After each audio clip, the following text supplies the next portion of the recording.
मित्रांनो नमस्कार.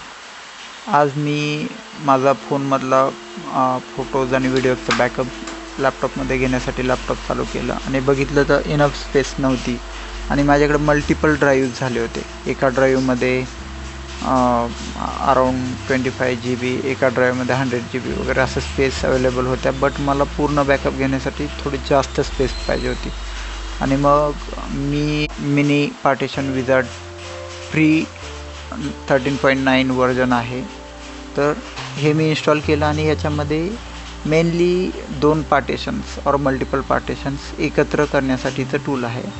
तर मी या ठिकाणी माझ्या ऑलरेडी 2 ड्राईव्ह होते. तुम्ही बघू शकता इथं पेंडिंग ऑपरेशनमध्ये दिसतंय की merge partition D drive from, इथं दिसत नाही आहे पुढचे सेक्शन, तर तो ई ड्राईव्ह आणि D drive plus D drive आणि एफ ड्राईव्ह असे, म्हणजे बेसिकली ई आणि एफ ड्राईव्ह डीमध्ये मर्ज करतो इथे. तर याची जी प्रोसेस आहे ती डिटेलमध्ये मी तुम्हाला शेअर करू शकतो. जर तुम्हाला पाहिजे असेल तर मला फक्त कमेंटमध्ये तसं सांगा. फॉर नाव हे मी ऑलरेडी स्टार्ट केलं होतं. तर याच्यामध्ये बघू शकता की इथे माझ्याकडे 2 डिस्क आहेत, डिस्क 0 आणि डिस्क 1. तर हे आहे ते OSसाठी वापरतो. हे SSD आहे लेटेस्टमध्ये, स्पीड वगैरे चांगलं देते याच्यासाठी. OSसाठी मोस्टली वापरतो आहे मी. आणि ही जी आहे ती बॅकअपसाठी वापरतो. ही 2 TBची आहे, ही HSD आहे. ओके, तर याच्यामध्ये माझे बाकीचे सगळे जे ड्राईव्ह होते ते डिलीट करून मी आता ऑल टुगेदर 1 ड्राईव्ह बनवतो आहे. तर हा ड्राईव्ह ऑलमोस्ट माझा 1.8 TBचा झाला आहे, बघू शकता तुम्ही. आणि याच्यामध्ये यूज्ड स्पेस 1.3 TB आहे. ओके, हे ब्लर का दिसतंय.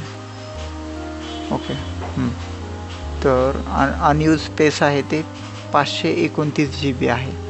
आता ही जी टोटल ऑल टुगेदर एका ड्राईव्हमध्ये 529 मिळते ना, ही मला हेल्प करणार आहे माझा पूर्ण फोनचा बॅकअप इथे कॉपी करण्यासाठी. अदरवाईज मला एका ड्राईव्हमध्ये थोडीशी स्पेस, दुसऱ्या ड्राईव्हमध्ये थोडीशी स्पेस, तर मला बॅकअप कॉपी करताना प्रॉब्लेम येत होता. ओके, त्याच्यामुळे मी ही स्टेप घेतली. ह्या टूलमध्ये तुम्ही बघू शकता बाकीचे पण बरेच काही ऑप्शन्स आहेत याच्यामध्ये.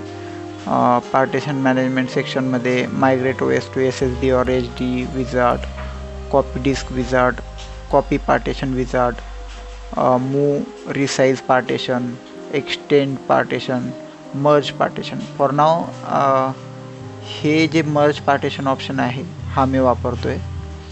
त्याच्यानंतर split partition, change cluster size आणि असे बरेच काही ऑप्शन्स. ओके, इथं वरती पण बघू शकता डेटा बॅकअप आहे, त्याच्यानंतर डेटा रिकव्हरी आहे, डेटा पार्टिशन रिकव्हरी आहे, disk benchmark, space analyser, duplicate cleaner, bootable media, manual आणि रजिस्टर या प्रकारे ऑप्शन्स आहेत.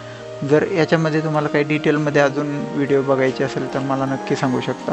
ह्याच्यामध्ये एकच गोष्ट लक्षात घेण्यासारखं आहे, हे थोडं टेक्निकल असतं. याच्यामध्ये डेटा लॉस वगैरे होऊ शकतो. तर तुम्ही नेहमी म्हणजे अशा कुठल्या स्टेप्स करत असताना पूर्णपणे डीप डाईव्ह घ्या आणि नंतरच स्टार्ट करा. आणि दुसरी गोष्ट बेटर असतं की आपण जर याचा बॅकअप घेऊन ठेवतो सर्व डेटाचा, जस्ट इन केस जर काही लॉस वगैरे होतो तर आपल्याकडे तो बॅकअप असतो. कारण आपला डेटा सगळा इम्पॉर्टंट असतो. काही इम्पॉर्टंट फाईल्स असतात, फोटोज असतात, व्हिडिओज असतात, वॉट एव्हर आय मीन. तर डेटा बॅकअप आधी घेऊन ठेवा आणि नंतरच तुम्ही हे ॲक्शन घेऊ शकता.